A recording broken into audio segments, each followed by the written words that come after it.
Now, I think we're beginning to make great strides in this. Certainly the discussion has changed. The opportunity to treat mental health like all other health has changed. In the 113th Congress, just 2 years ago, Senator Stabenow from Michigan and I worked to get a bill passed called Excellence in Mental Health, where we now have 8 states that have projects going on, and in those 8 states, in significant areas of all of those states, behavioral health is being treated like all other health. The idea is really built on the federally qualified community health centers idea, the reimbursement model where anybody can go, and if you're covered by a government program, that's taken into consideration. If you're covered by private insurance, that's taken into consideration. If you're paying cash, there's a significant and rapidly declining amount of cash that you'd have to pay as your income gets smaller. But everybody in these states would have access to mental health care just like they currently have access to other kinds of health care. They would be able at the community mental health centers who meet the 24/7 standards, who are available, who have the staffing needs, and at other places that have the staff that the law requires and the access that the law requires. People can go to those facilities, and those providers will know that they're going to be reimbursed for treating mental health like all other health. I'm certainly glad that my state, that Missouri, is one of the 8 pilot states in that demonstration program. And in our state, we've been, I think, by any standard, forward-leaning on this issue for a long time, but not nearly as forward-leaning as we should be, or as people who look at the pervasive character of behavioral health issues understand we should be. Now, when we passed the bill a couple of years ago, we really weren't sure how much interest we would get from states. There was some sense that, well, 8 states will be all the states that would even want to do this if every state that wanted to apply and could go through the application process did. But in fact, everybody in the mental health world was encouraged to see 28 states that represented half of the population in the country apply to be part of that pilot program.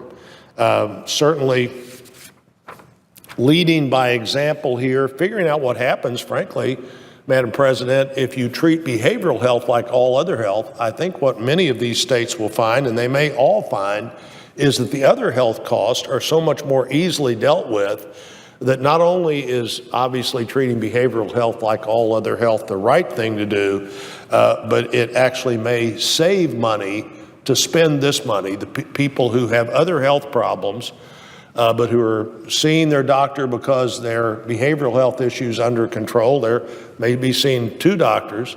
They're taking the medicine they need for behavioral health if they need medicine for that, but because they're eating better, sleeping better, feeling better about themselves, they're also taking the medicine and getting to the appointments for any other health issue they have.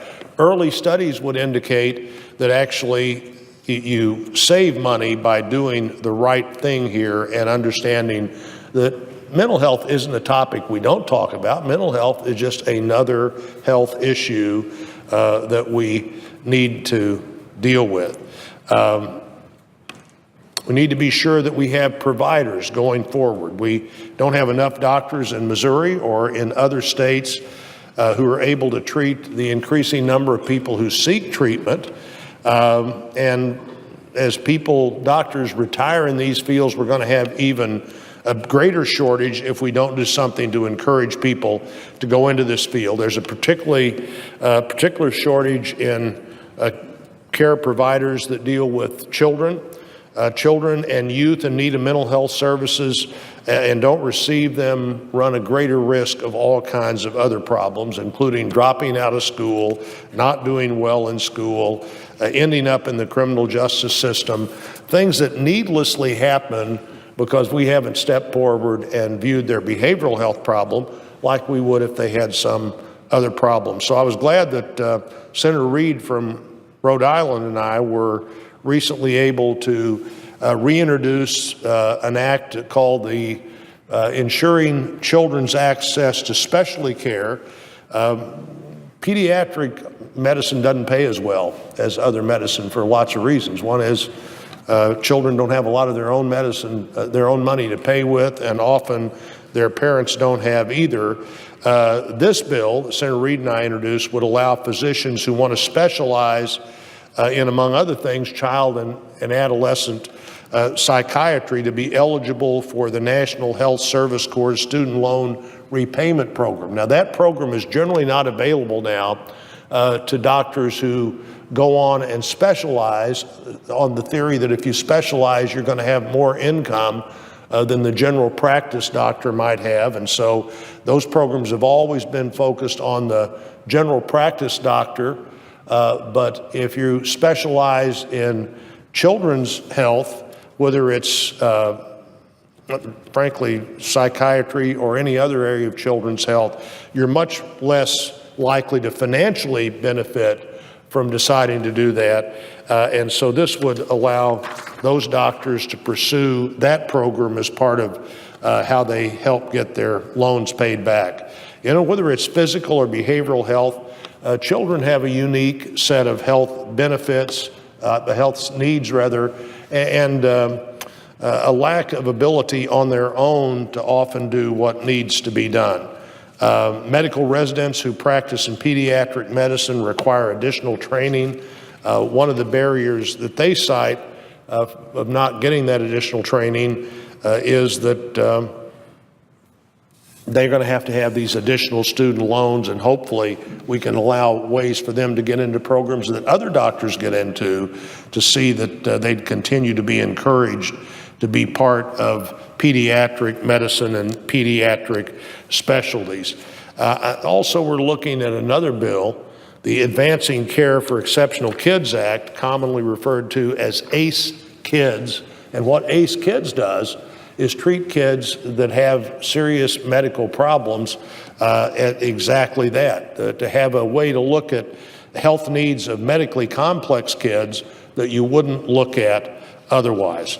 So seeing that these particular patients don't have to go through all kinds of barriers to find a doctor, fee for service, medically complex kids are something that really, frankly, need, and I think we could easily design a new and different way to deal with them. And then finally, talking about kids, I want to say one other thing, and that is just to mention that this particular week is Teacher Appreciation Week. I was a teacher after I got out of college, before I had a chance later to be a university president. I think teachers are always inclined to be teachers and try to tell the stories we need to hear.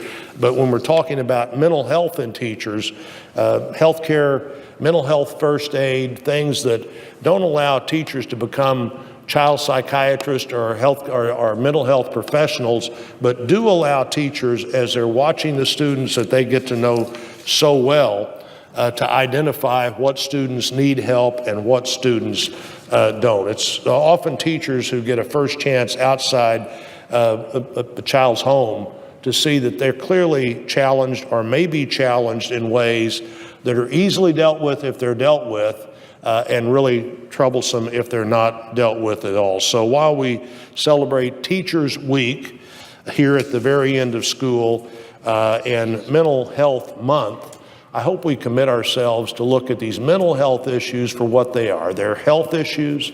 They need to be talked about. The right thing to do is to deal with them. I think we're seeing new and better things happen there, but we're not nearly where we should be yet. When, as I said earlier, when Senator Stabenow and I could go to the floor on the 50th anniversary of the last bill President Kennedy signed, and 50 years later talk about how little of the goals set in that bill have been met in 5 decades by society, we've clearly got a lot of catching up to do. I believe and hope we are catching up, and hope that this is a month where people really think about telemedicine and contacts and opportunities and excellence in mental health in ways we haven't before.